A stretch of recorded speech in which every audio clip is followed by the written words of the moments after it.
NNN0 Quebec Mike Kilo. This is NNN0 Juliet India Victor. I do have training for this evening. Over.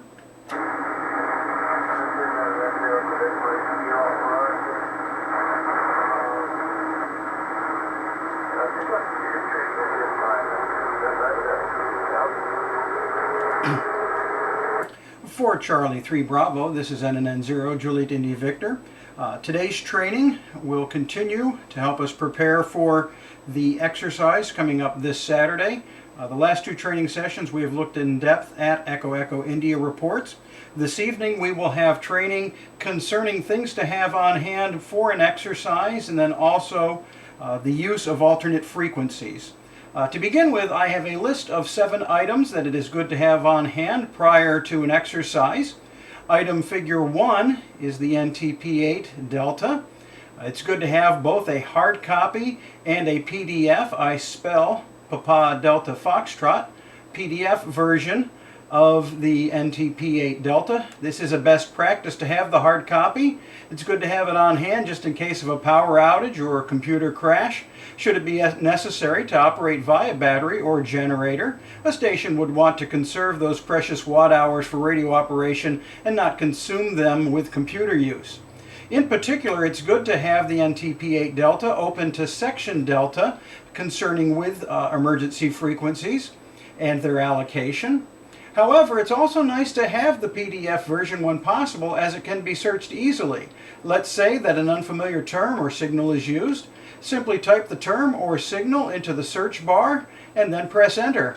While this will never take the place of becoming familiar with the operations guide itself, it sure can help in a pinch.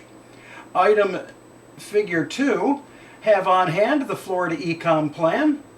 As with the NTP8 Delta, it's best practice to have both a hard copy and a digital version available. Of particular note is the section Charlie 620, which concerns net frequency assignments. One note here, your Florida ECOM plan may need to be updated in that frequency November Foxtrot Hotel should be updated to November Foxtrot Papa. We did make that change just a little while ago, so that may not have reached you, so you may want to handwrite that in. Continuing on with figure 3, have a frequency list and a frequency matrix handy. Nikos may ask you to tune to a new frequency, and that's not the time to be frantically rummaging through all of your Quebec Sierra Tango magazines where you may have used that frequency matrix as a bookmark. You don't want to have to be searching through all of those for that old issue from 1979 where November Charlie Kilo is.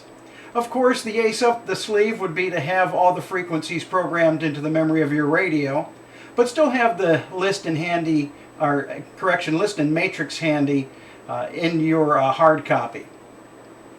Item figure 4, templates of all relevant forms such as Echo India reports and sit reps should be on hand. It's best practice to have an ample supply of Echo India templates on hand.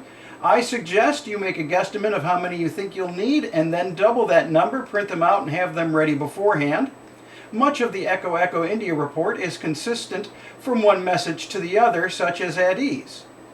In the event that traffic should be past Sierra Bravo, it is much easier to record the traffic if the template already contains repeatable information. Item figure 5, have a list of all traffic reps on hand. This can be downloaded from the Florida Mars website, or you can attain one by asking who the traffic reps will be and listening as the traffic reps check in.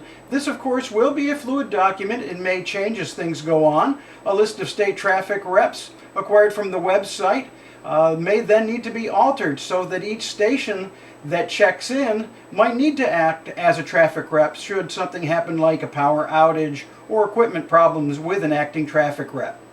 Each station, not just NICO, should keep a record of all of these ad hoc designations. A station never knows when they might need to step forward as a net control operator, and valuable time is wasted when a station has to repeat information that everyone on the net should have been recording.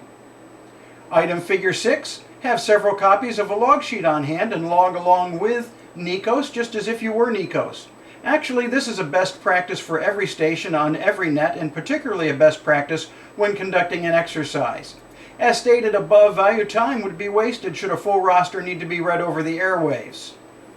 Item figure 7. Of course, have a healthy supply of sharpened number 2 pencils on hand. Before we continue on, I'll take a break for any stations that have questions or queries or need fills. Over.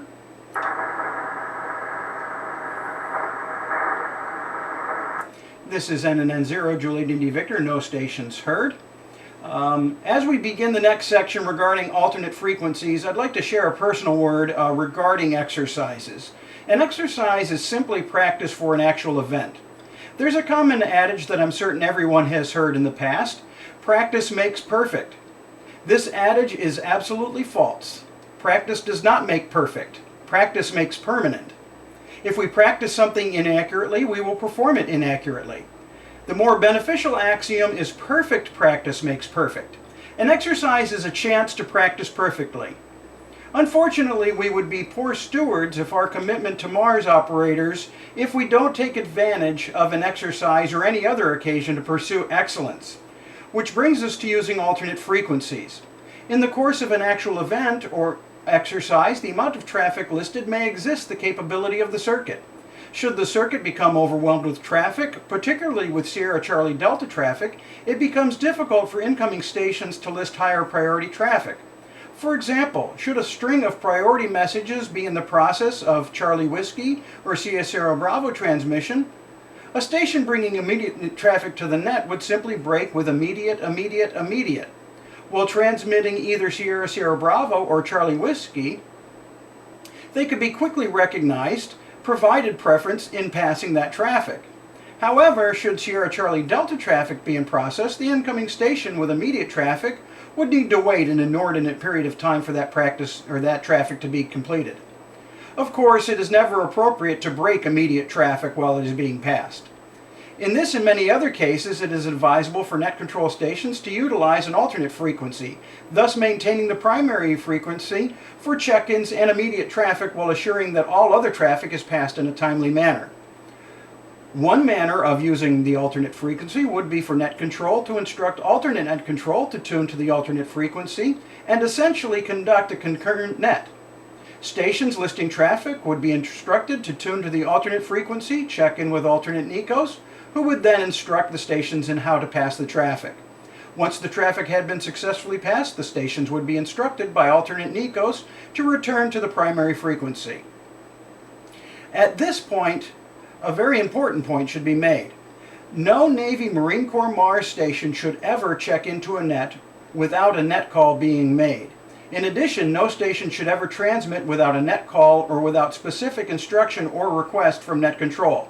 As an example, when a station returns to the primary frequency from the alternate frequency, that station must wait for a net call to inform NECOS that they are back on frequency.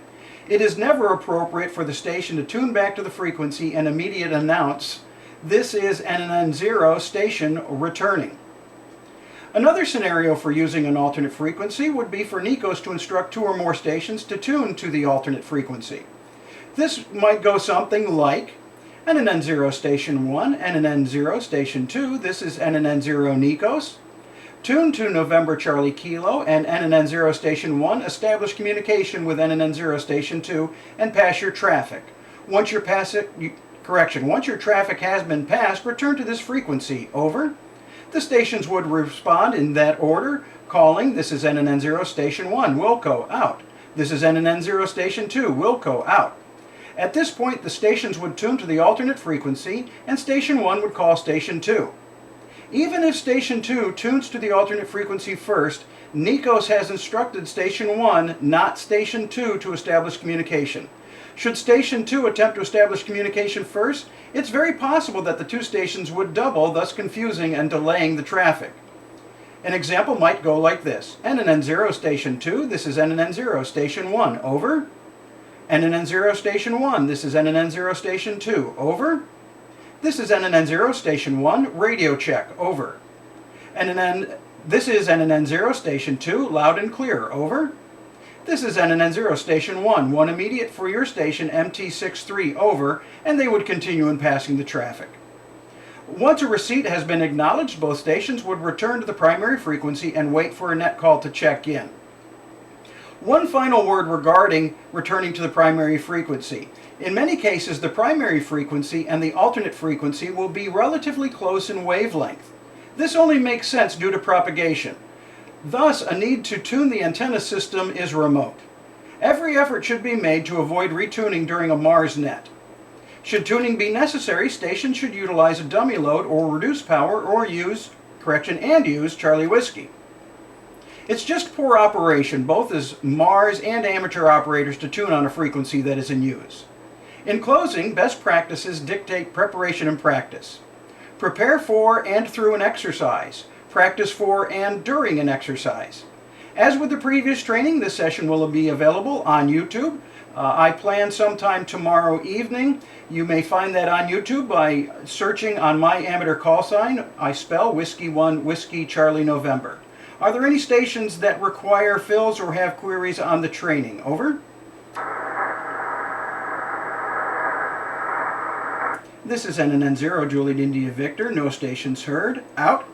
NNN0 Quebec Mike Kilo. This is NNN0 Juliet India Victor. This concludes our training. Over. This is NNN0 Quebec Mike Kilo. Roger. Out. 4 Charlie 3 Bravo. This is NNN0 Quebec Mike Kilo. Over. NNN0 Quebec Mike Kilo.